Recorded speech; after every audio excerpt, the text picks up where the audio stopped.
On February 27, 2016, 19-year-old Morgan Bauer embarked on a journey from her small hometown of Aberdeen, South Dakota, to the bustling city of Atlanta, Georgia. Full of hopes and dreams, she sought independence and a fresh start. Little did she know that this leap of faith would thrust her into an enigmatic and unsettling disappearance. Morgan Bauer, a 19-year-old from Aberdeen, South Dakota, set out on a journey to Atlanta, Georgia, in search of independence and a new life. However, what was meant to be a tale of self-discovery soon turned into a perplexing mystery that left her family in a state of distress. Here is a chronology of events surrounding Morgan's disappearance. In mid-February, Morgan embarked on a trip from Aberdeen to Atlanta. Accompanied by a friend, she traveled to Minnesota before catching a flight to the bustling metropolis. Her mother, Sherry Sickmeller, had reservations about the move, but gave in, recognizing Morgan's determination to explore new horizons. Upon arriving in Atlanta, Morgan had arranged to stay with a man she met through Craigslist. In exchange for rent, she offered to assist with household chores until she could find employment. However, her plans took a turn when she was unexpectedly asked to leave the temporary residence. Refusing to return home defeated, Morgan sought refuge in a local motel and began exploring different avenues to sustain herself financially. Facing difficulty securing stable employment, Morgan turned to dancing at local clubs. Although the specific venues where she worked remain undisclosed, it is known that she encountered obstacles due to missing paperwork required for such employment. Sherry expressed concern over her daughter's circumstances, recognizing the challenges faced by young adults striving to make their mark. Morgan, known for her active presence on social media and constant communication with her best friend, abruptly went silent. She stopped responding to her family and friends, and her last activity on Snapchat was recorded on the night of her disappearance. Attempts to reach her via phone have been unsuccessful, with her device either turned off or out of power. Alarmed by her daughter's sudden disappearance, Sherry filed a missing person report with the Atlanta Police Department on March 12, 2016. Investigators initiated an inquiry into Morgan's case, expressing their commitment to ensuring her safety and well-being. While foul play is not currently suspected, the police remain dedicated to uncovering the truth behind her vanishing act. Sherry and her husband traveled to Atlanta to launch an intensive search for their daughter. They distributed flyers bearing Morgan's photo throughout the city, appealing to the public for any information that could lead to her whereabouts.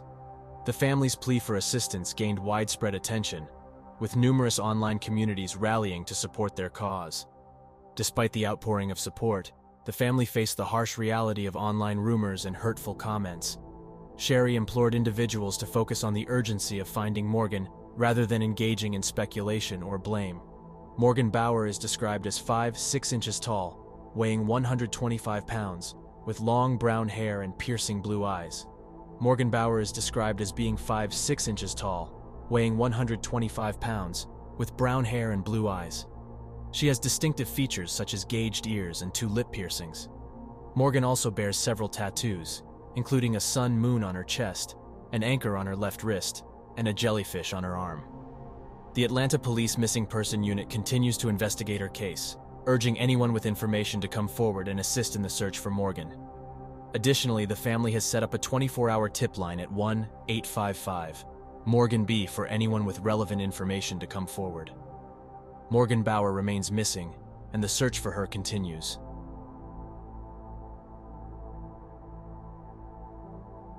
Mary Cecilia Rogers was a captivating young woman who charmed those she encountered. She gained prominence in the vibrant streets of New York City during the early 1840s. Mary's story began in her mother's boarding and lodging house located on Nassau Street. Growing up, she assisted her mother in managing the establishment. As she blossomed into a striking young woman, her alluring presence caught the attention of John Anderson, a well-known cigar merchant on Broadway. Intrigued by Mary's grace and beauty, Anderson devised a plan to employ her as both a clerk and an attraction in his bustling store. Although initially hesitant due to concerns about certain visitors to the store, Mary's mother eventually agreed, swayed by the generous offer and Mary's persuasive appeals. The cigar store soon experienced a surge in customers as Mary's presence drew admirers from near and far.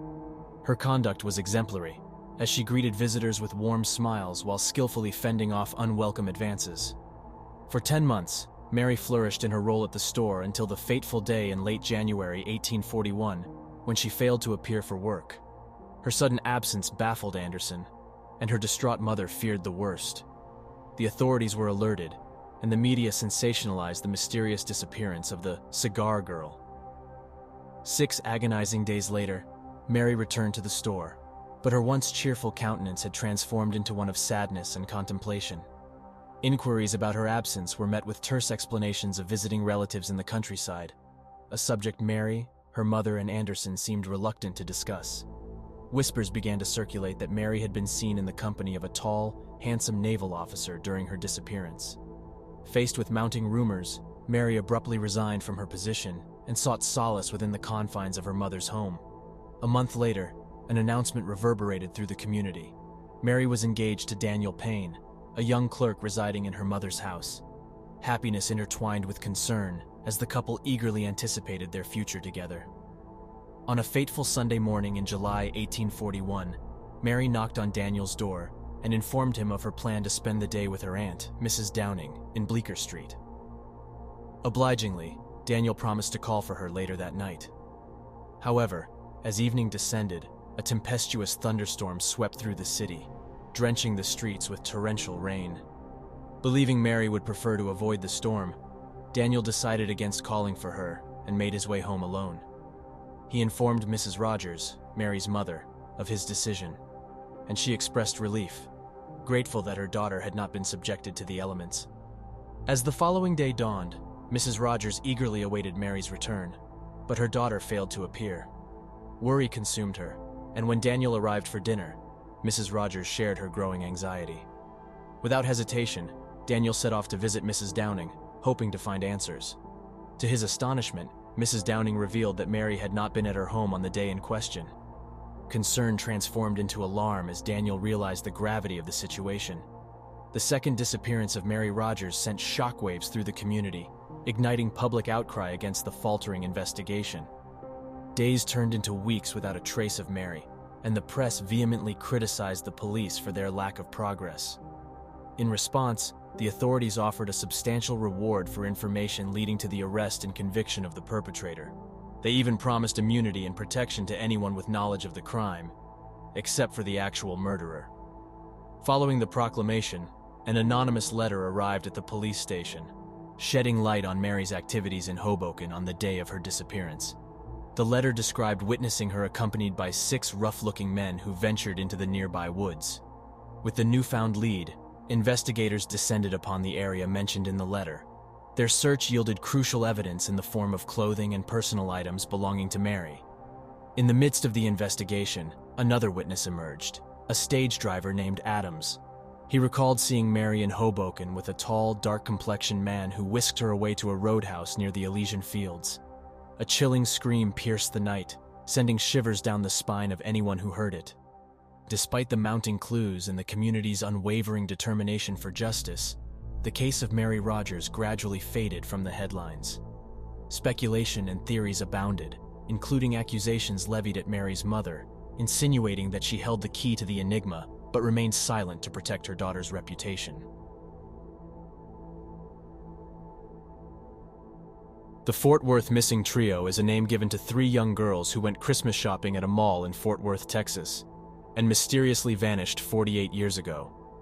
It is one of Fort Worth's most enduring and shocking cold cases. On December 23, 1974, when 3 girls, Mary Rachel Trelica, Lisa Renee Wilson, and Julianne Mosley, went missing while Christmas shopping at the Seminary South Shopping Center in Fort Worth, Texas, United States. The car the girls were driving, a 1972 Oldsmobile 98, was left behind in the Sears parking lot at the mall. The girls have not been seen since.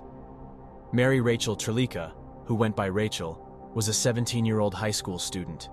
She lived with her husband of 6 months, Tommy Trelica, a 21-year-old divorced father of 1, and Tommy's 2-year-old son, Sean.